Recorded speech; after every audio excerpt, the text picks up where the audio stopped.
Jonas, we need your help. We're detecting increased aquatic activity 25,000 feet deep in the trench. It's an ancient ecosystem untouched by man. Whatever is down there is trying to make its way to the surface. This is a bad idea. Just a little bit.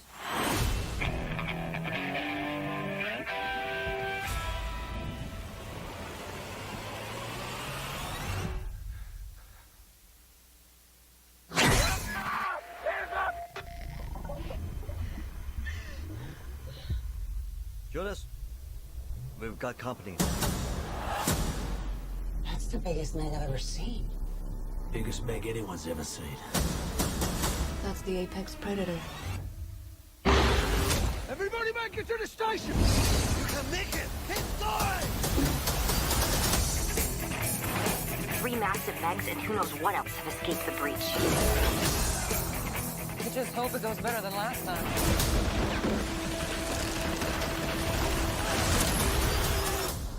What happened last time?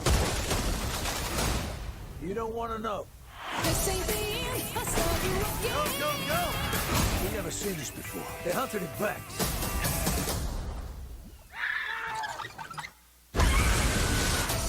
You can relax. This place, Meg-proof. I mean, Jonas was always afraid of this, but I was also thinking...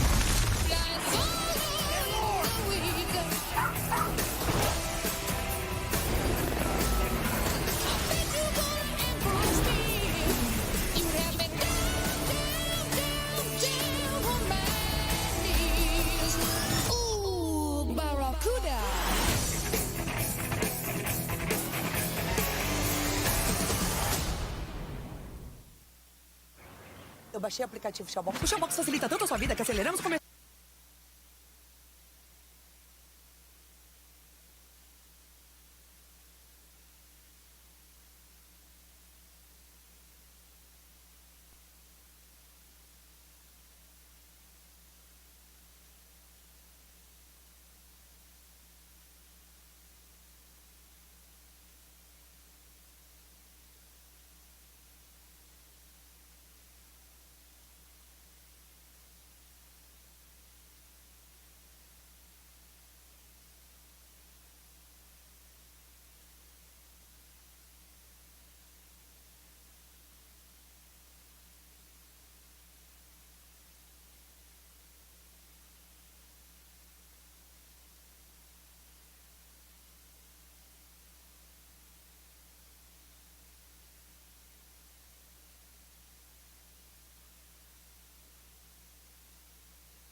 Hello, hello, hello. Good afternoon, everyone. Hope you've had a good lunch. Hope you've had a good time all these days as well, right? So now it is in our program that we would have a session, a talk by Professor Lynn Mario Menezes de Souza, right? But I have a message from him. He really apologizes, and all of us do as well. But he could not come. He had an asthma attack, and he's been treated. Okay. So, in this case, he's really sorry. So I've been in touch with him, but he said that he cannot really come and speak because he wouldn't have, I would say, breath enough for that. But it's okay. He's okay. He's fine. He asks me not to be exaggerated, as he says, as you usually are, right? He said. So, because he's really fine, but he has to take some medicine, just to feel better. And the doctors do not allow him to come and give a talk, for example, right? So in this sense, we thought of replacing Lynn Mario is completely impossible. We know that very much, right? But then we decided to have a shorter session and tell you a bit about what we've been doing in our project. You probably heard a bit about a nationwide project that we have founded, and this happened quite a time. Let me say, more than 10 years ago, or 15 or 16 years ago, right? And we'd like to share this information with you, and also invite those that would like to join this kind of network, okay, to come and join us as well. So in this sense, Dr. Ana Paula Duboc, right, from the College of Education, but also a very, very important part of our national program, because now she is one of the directors together with Dr. Daniel Ferraz, right? She's going to tell a bit about this and also about some concepts that we've been working, right, in our project. So please, Ana Paula, thank you very much.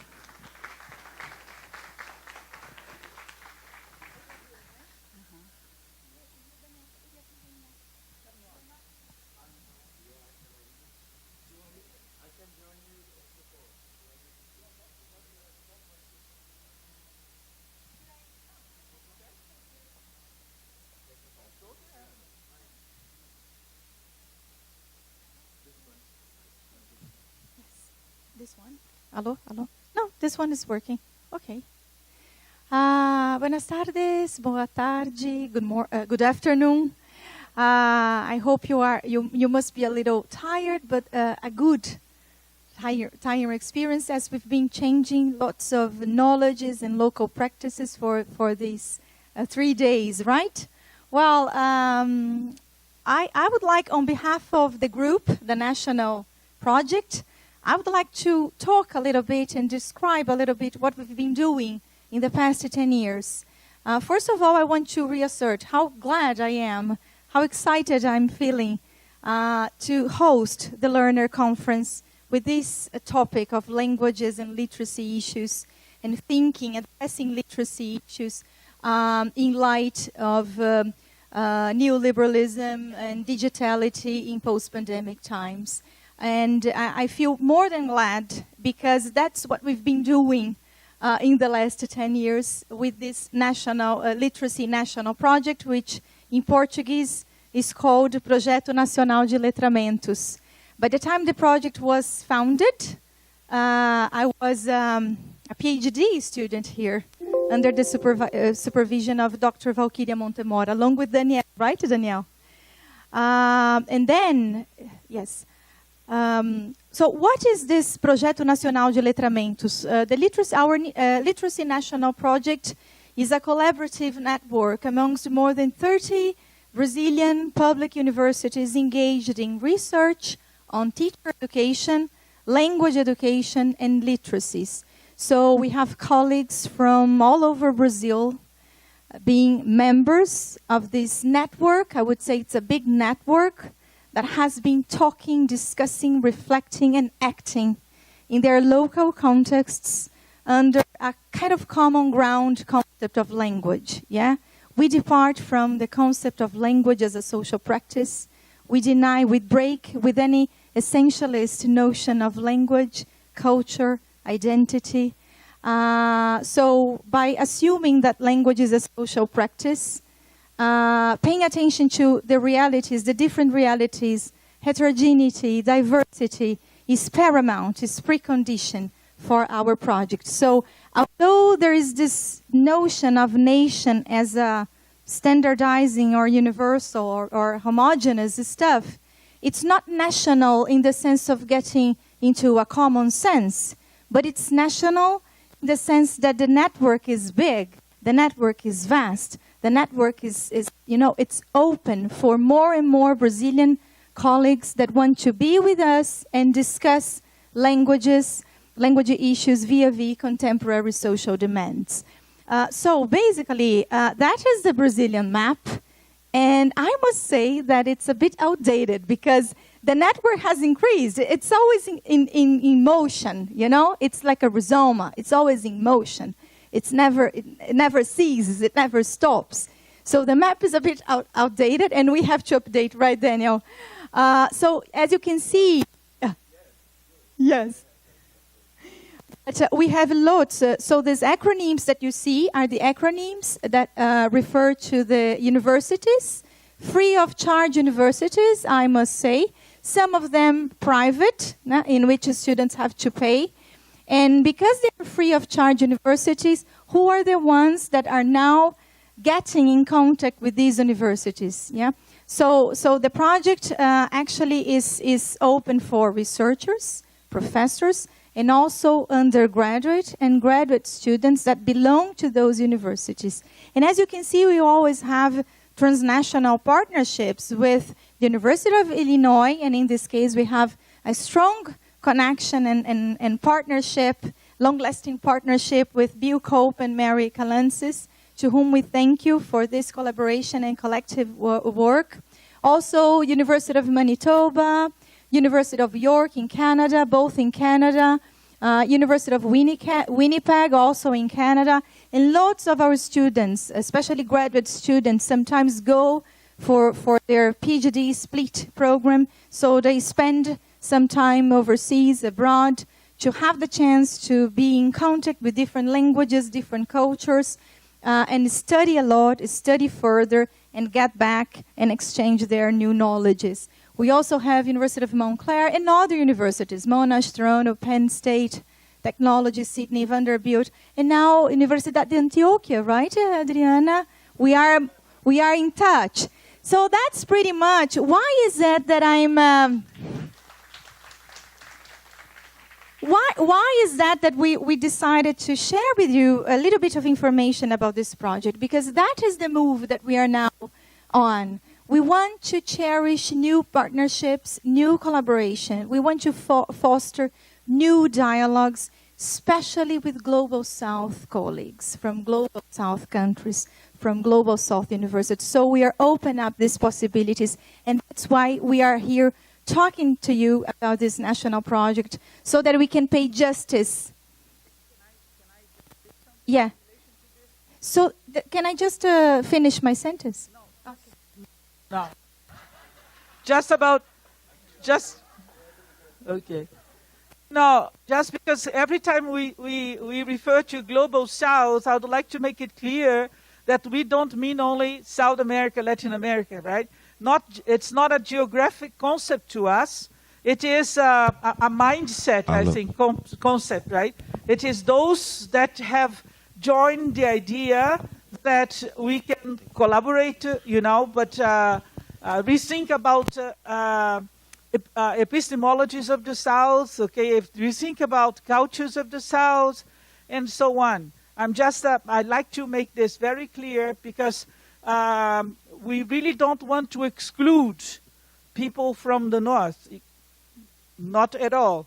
We just want to have have them with us to rethink education and to rethink localities, to rethink diversity, and such issues such as that we have been discussing and working on in our project, right? Okay. So that was, I was going to say, and it really coincides with Valkyria, because it's an expanding view, it's an expanding process that we are now experiencing in this network. As we've started with lots of collaboration with our Global North partners, but this is a moment in which we want to strengthen this collaboration, but also expanding this collaboration with more Global South countries, yeah? And this is a moment that pretty much coincides, in my point of view, with the very epistemological concerns that we're dealing with, which has to do with approaching literacy and language issues with decolonial studies. So it would be contradictory, in my point of view, not to involve ourselves into this expanding dialogue with Global South partners. So you're more than welcome. Global North, Global South, no matter the geographical location, it's more like a matter of onto-epistemological concerns and common ground, yes. And then, Dr. Valkyria Montemor and Dr. Lynn Mario Menezes de Souza, who unfortunately couldn't be with us today for health reasons, co-founded this beautiful project more than 10 years ago, right, Valkyria? With this concern, to think language issues otherwise, to think language and literacy issues from a critical perspective. And for the past 10 years, Valkyria and Lynn Mario were coordinating this huge network. And now it's my responsibility, along with my beloved friend, partner, colleague, Dr. Daniel Ferraz. Both of us are professors here at USP.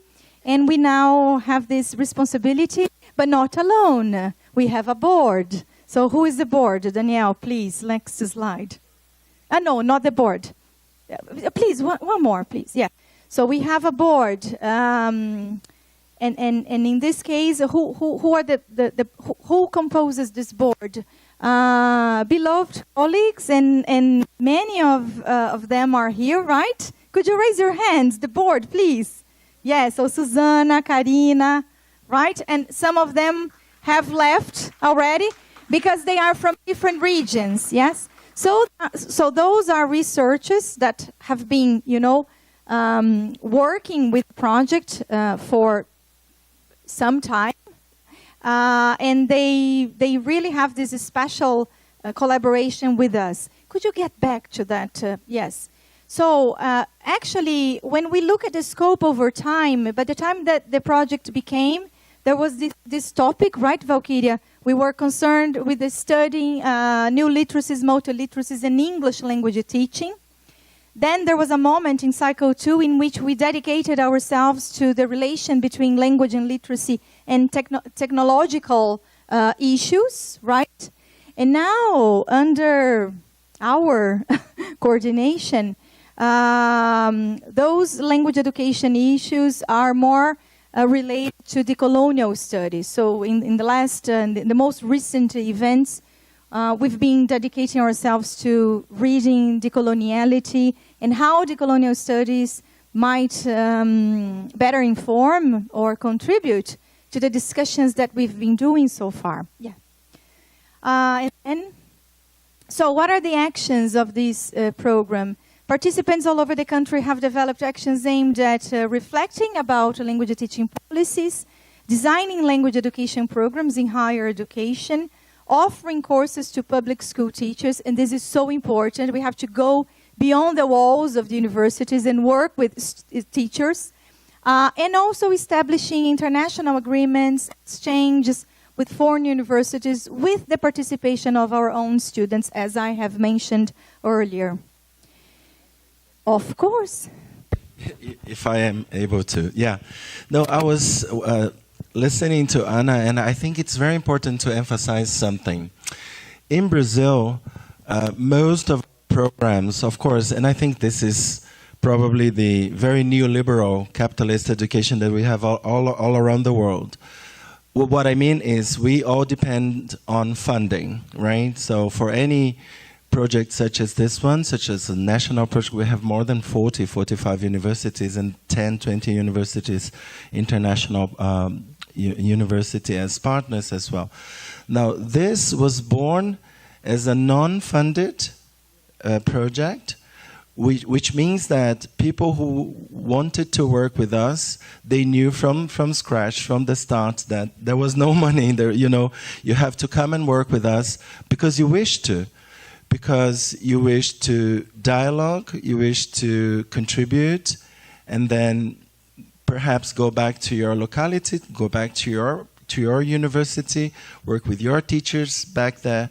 And so I think this is very important to emphasize, because most of our projects here in Brazil, and I'm not even saying that I disagree, but I'm saying that it is a huge network of hundreds and hundreds of scholars and researchers who come every year to São Paulo because they wish to.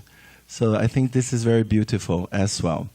Not that funding wouldn't be nice, but we've never had it, and we've never wanted, because we've never wanted to be attached to any kind of agency, or so that ideas, thoughts, collaborations could fly. So yeah, I was thinking about this. It's important. Yeah. Well, very nice. And one of the features of this program is that it's quite horizontal. It's quite like a rhizoma. Yeah. So there's no this vertical relationship in which there's a leadership.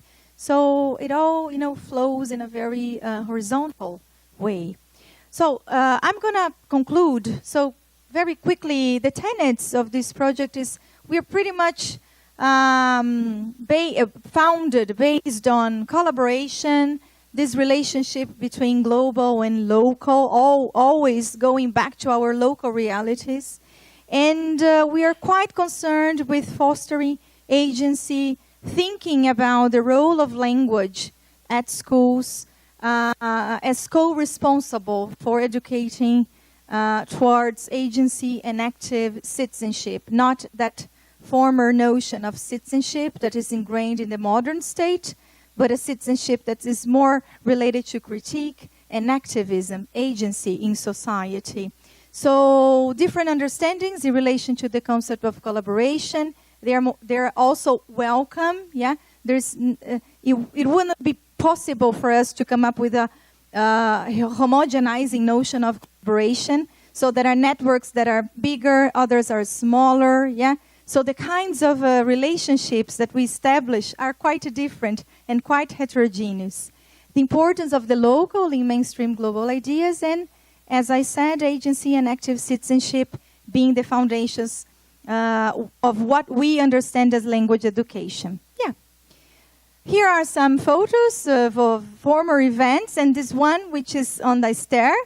This picture was taken last Tuesday at the School of Education here, yeah, in which we had this event with 100 participants on average. And we have lots of publications. It's just, and we have a website, which now we are going to update, right, Danielle? And just for you to have a look at the numbers. So those are the numbers that Valkyria collected, yeah? And thank you, Valkyria, for that. Yeah, just for you to have an idea. And once again, we're in 2023, so it has to be updated. But just for you to have an idea of the number of research projects that were carried out and were concluded. Some of them were ongoing, but probably they were concluded already, you see. And the number of events, which, as a matter of fact, must be quite more than this, because of during the pandemic, we were so active, organizing webinars and virtual seminars, virtual conferences, and also lots of publications, always departing from this notion of literacy as a social practice, language education towards social justice, equality, and the like. Yeah, that was what we thought about presenting to you as a way to open up for possibilities. So if you are interested in getting to know and getting in contact with us, Danielle and I can, there's no blackboard here, no. Danielle can write our emails, right, Danielle? And you can get in touch with us so that you can hopefully foster new collaboration with the ones that wish to establish a dialogue with us. We would be more than glad to have more colleagues thinking language, education, otherwise. Yes, this is mine. Thank you very much. Valkyria, Danielle, would you like to add something?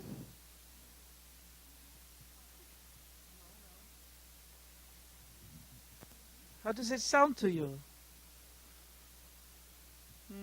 Okay. Yeah? Thank you. Thank you. Anyway, thank you. Yeah. This, okay, we are really glad to share what we've been doing with you all, right? But I think it is important to say that everything started because we had already been discussing changes in Brazil, and this is the very topic of our conference, right, on learning here. We had been discussing changes here in Brazil for quite a long time, and then we had the opportunity to work on a curriculum. I was invited to work on the secondary school curriculums, and invited Lynn Mario to join me, okay, in this task, I would say. But thinking on making differences, right? Understanding that we could not go on with the idea of native speakerism, just like Adriana gave us this idea in her speech, in her talk, right? That we've been rethinking this. This idea of hegemonic ideas, I think, that we have in our schools and in our government, right? And this is when we started introducing Freudian thoughts that we had already worked with before, right? And then this is when we started seeing differences in our schools. Lynn Mario and I had started our research in the 80s, right? And we could just come across what Bill and Mary had been doing late 90s. So we didn't have access to the publications they had by that time. So this is when also we found a lot of affinity between what they said in their books, in their publications, and started then mixing to things that we had already been doing, however, thinking them locally here in Brazil. And I think that we've started making a difference in our schools, and nowadays also in our universities, right? However, there was one point. This is when we were working for the government, but our concern was political at the same time, because then we learned, and then we could realize how this would happen. That is, the federal government, that is the one that is the main, right, government here in Brazil, would give suggestions to schools. This is then why we were invited to write the curriculum. Non-curriculum, by the way, right? And we can talk about it sometime if this is of your interest. They were just orientations. This is what we called, right? And after that, we learned that it would be difficult to make the suggestions reach teachers and students, because the opposite, I would say, governments in the state and in the cities, for example, would not allow those orientations to come to arrive at teachers, right? So this is when we thought that we should try do something different in a very Freudian ideology, right? Whenever we found something difficult, we should think of some solution, right? And this is when we decided that we could probably start inviting colleagues to join us. So we first wrote up letters to 9 colleagues that we thought that would not say, sorry, I'm not going to participate, because we really wanted it to work fine. And most of them accepted the idea that we could work without funding, for example. And this is how then it started. So we started having meetings and working together and exchanging, material and going to different localities, exchanging everything that we could. And then now we have this network, as Justin and Paula presented, right? Why am I sharing this information?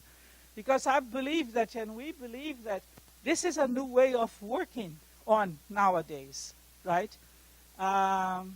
Sometimes the very official way of working is not so appropriate for us to reach our goals, okay, or for us to exchange ideas and so on.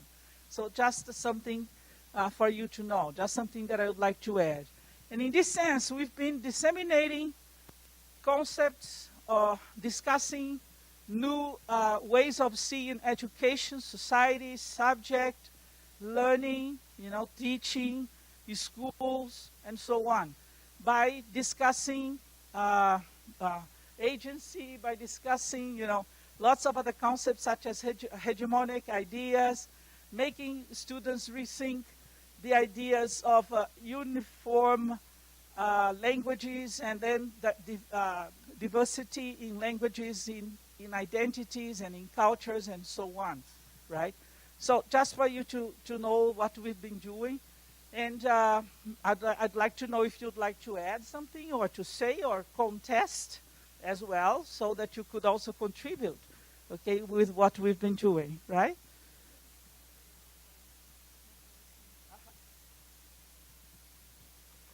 Or maybe if you want to come here and share local practices, local initiatives, please feel free. We would like to have this moment and this opportunity, so you could, share local practices, share local experiences.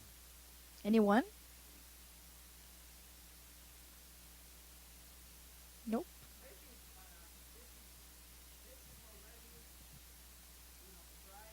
Yeah.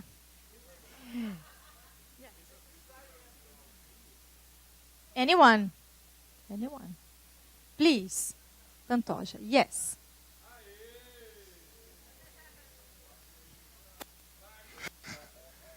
Good afternoon to all. I am a Ph.D. student in Valkyria. I am a supervisor. And just a small comment here. I am a new integrant in the national project.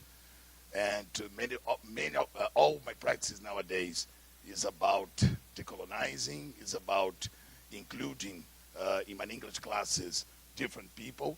So it's just a comment to thank for the national project. Just that. Thank you very much.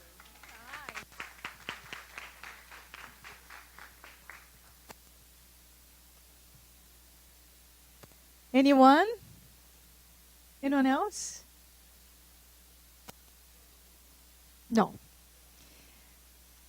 So Bill would yeah, Juliana, yes, please. Juliana.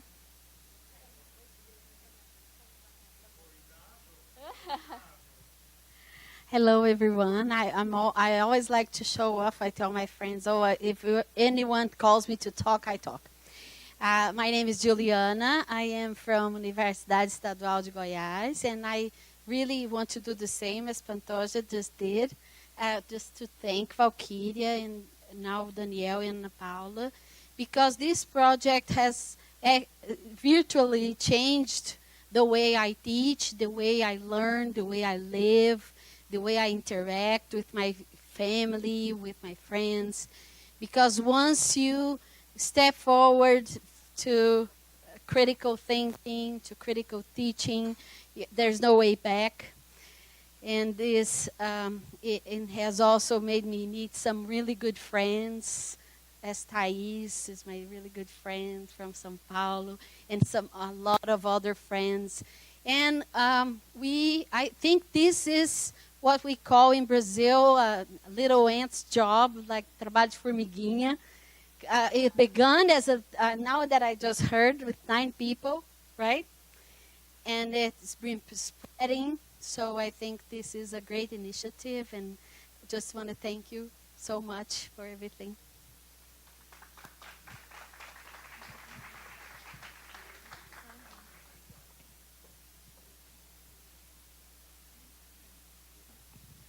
Well, I just would like to share with all of you how happy I am to be part of this. It's been a long time since I've been wanting to join this research group. Since I was an undergrad student, I was invited by Professor Valkyria Montemor to join this research group. Then I started working as an English teacher, and it was hard for me to conciliate both things. But it took me some time to realize how intertwined those things were, because when I took my exams to enter, the São Paulo school networks, I worked with some parts of the theoretical bibliographies, and there was Ana Paula Duboc, Clarissa Jordão.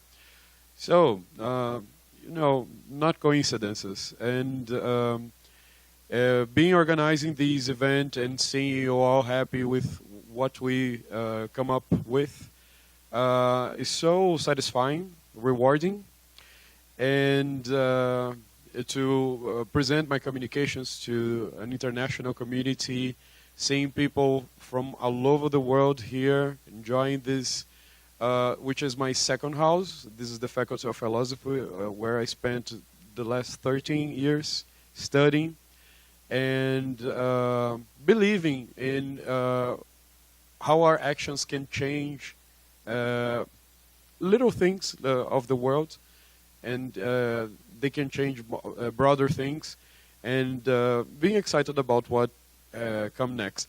I'm also happy because I work at the international office here. There is a language school there where Danielle coordinates the program there for English language teaching. And some of the monitors who are opening and closing the rooms are students there, and they are there, Carlos and Victoria, and Beatriz. I'd like to thank you for having come today.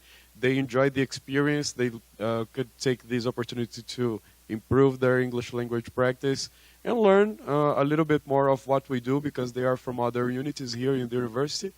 And they were very impressed with what they present. They got in touch here. So thank you for having come. Thank you, Sandro. And then Bill, would you like to say a few words? Yeah. Hey, yeah. And then we might close the conference as you wish. Thank you. So this is thank you time, and I'm going to start with the emerging scholars, and actually I'm going to get you to shake people's hands, Valkyria, because you're the most queenly person here, I think. Is that right? The closest person to academic royalty, particularly with your red jacket and your beautiful scarf. So, and I am going to hand you the microphone. How are we going to do this? I'm going to... oh, yeah, Vania, pass them to me. And that way I can hold the microphone. And you're going to shake their hands. And Mary's going to sit there. No, that's the place to take photos there. Actually, second row. Second row. There you go. One at a time. Hand it to me open. Yeah. See, this is called, come and stand here. Sophisticated organization, this is called. So, first one is Cristina Mabel Quifentes Gonzalez. Maybe some people have left, but if they have, that's no problems. We'll put them in the mail to them. Okay. The next one is Jesus Alberto Amado Garcia. No, this might be the Spanish group, actually, some of whom may have gone. So they'll get mailed. Sandro Rocha. Oh, there we go. There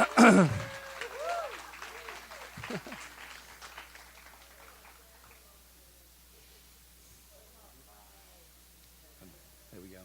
Okay, photo with Mary.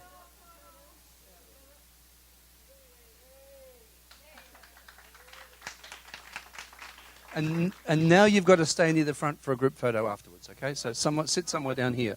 Helena Andrena Mendoza.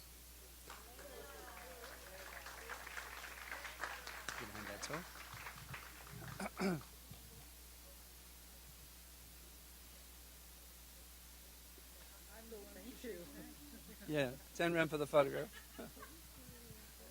Hold up the award and for the photo.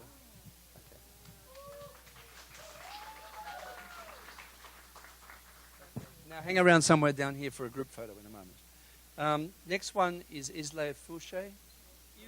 Is no? Ah, yes.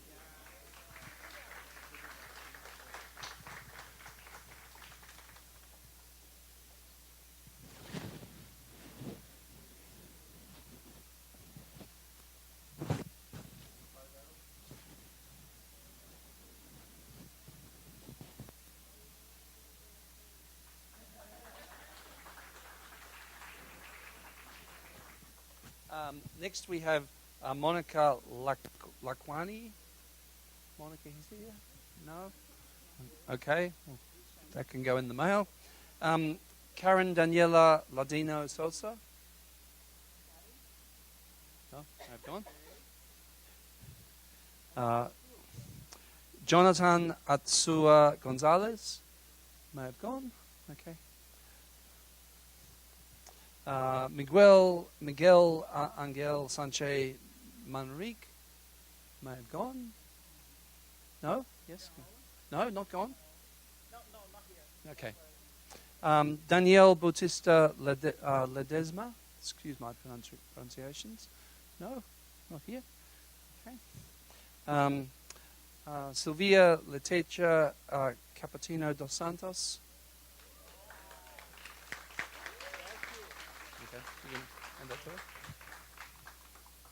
And I might say, while she's coming down, these are people who've volunteered, and we've made them work. They've been chairs of sessions, and so they've earned their certificate. Okay. Marcio Pagnota. Ah, yes.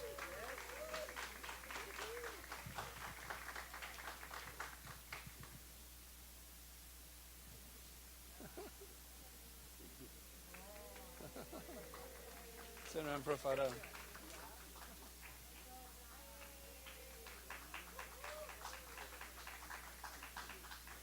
Stay close. Michele Adala.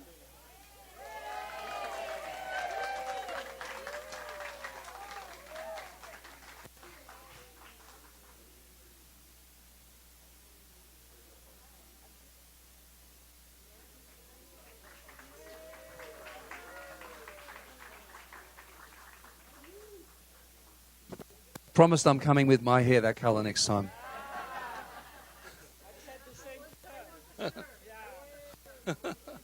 And the shirt, yeah, absolutely. Rodrigo Abrantes da Silva. Rodrigo.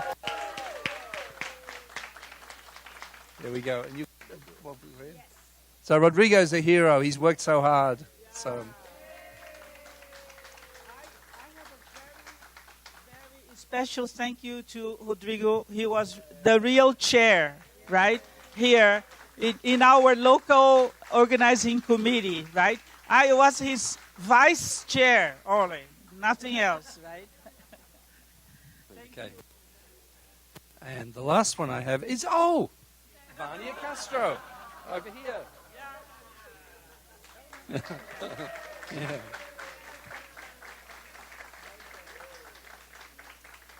Now, in a second, I'll get everybody to come out the front, including Anna and Daniel, unless he's run away. Yes, but I'll just say quickly, thank you to everybody, because the way we've tried to frame these conferences are places for participation, where nearly everybody is not just a listener; they're a contributor, and we want. So the conferences like that, We want you to do that with the journal as well. So we've kind of built this as a formal knowledge construction framework, which is very collaborative. So there's peer review, a publication process with formal publications, all with fancy digital object identifiers, all that stuff which makes things real in the digital world. So we want to, and we built this incredible resource over all the years. So there's 1,500 published pieces on the site, which you all have access to, including, I don't know, 30, 50 electronic books.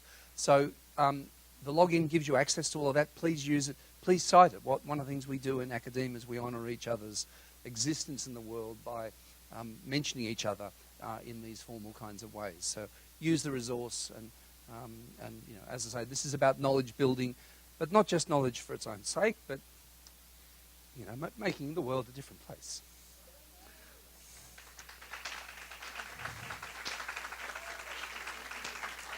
And of course, I was going to forget to thank Mary. He doesn't want to give me the mic. Look,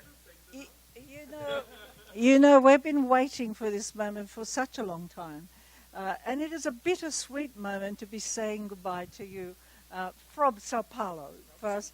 But we are connected, as your national project just indicates, and as our engagements here over the last 3 days indicate, we are tightly connected.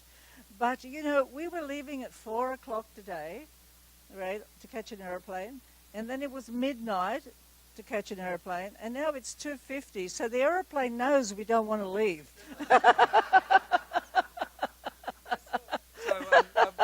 Asked us what time should we finish this session. We said, look, maybe 11:30, maybe 12, because our plane's not till 2:15, so we can stay a lot longer.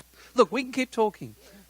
I just want to thank those of you who stayed to the end. You know, you've come for the 3 days. You're here to celebrate and to give each other your emails or connections or make appointments, and it's really precious to us. You know, we have learned a lot. You know, you have taught us a lot. I mean, a lot of our work and a lot of inspiration of what we do, which you source, we learn from you. And I mean that genuinely, all of you, because you're from different countries in the world and have made a big difference. But particularly, I have to say, Brazil is important to us. And you know how many visiting scholars we have, how many students we have, how many partnerships we have. And we will continue to have our doors open to you. Those of you who want to be visiting scholars, those of you who want to be part of our research teams, those of you who want to write with us, you know, we will keep those links open in order to make the kinds of difference you want.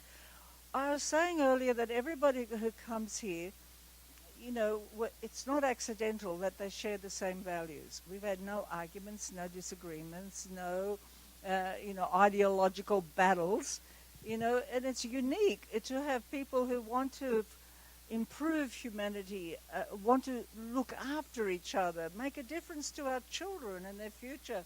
I mean, it's unique to get a conference with hundreds of people like this with a similar spirit, right? So it says something, and it does, and it went so smoothly. This is a beautiful building. The catering was fantastic. The people, we don't make it happen. You guys make it happen. And all the scholars who looked after everybody. Thank you from the bottom of our hearts. And thank you, Tamara, who is one person who remains completely unflappable. So Tamara juggled 400 people's lives for 3 days, fed them all, kept them happy, made sure they're in the right rooms, told them which way to walk, and she kept smiling. So thank you very much, Tamara, and also the rest of the team from Common Ground who run these conferences. Yeah, we're going to have a joint picture now. So all the emerging scholars and Tamara come down here. Somebody, we're going to give 15 cameras to somebody. No. So emerging scholars. Okay, excellent. Can we do it a little bit across there so the backdrop is there? Daniel, come on. We're going to move it so we can have this green backdrop. Okay, over here. No, I think stand down here still so the backdrop's visible. So stand on this level. Mary, you've got to come down here.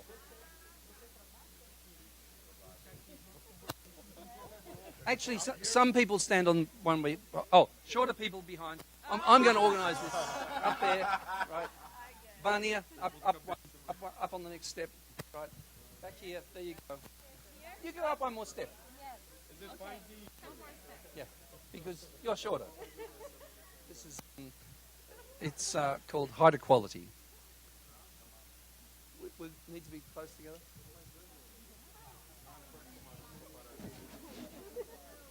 Make sure you get the green background in. Here's the photographer in me.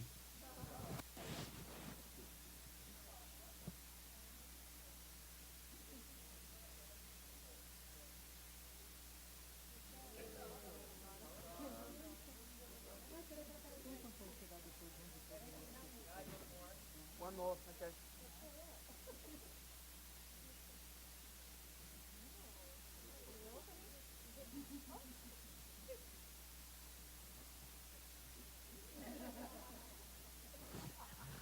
Okay, everybody, thank you very much. Now, don't forget Utrecht, Netherlands next year, Granada, Spain the year after. You're going to be there. See you.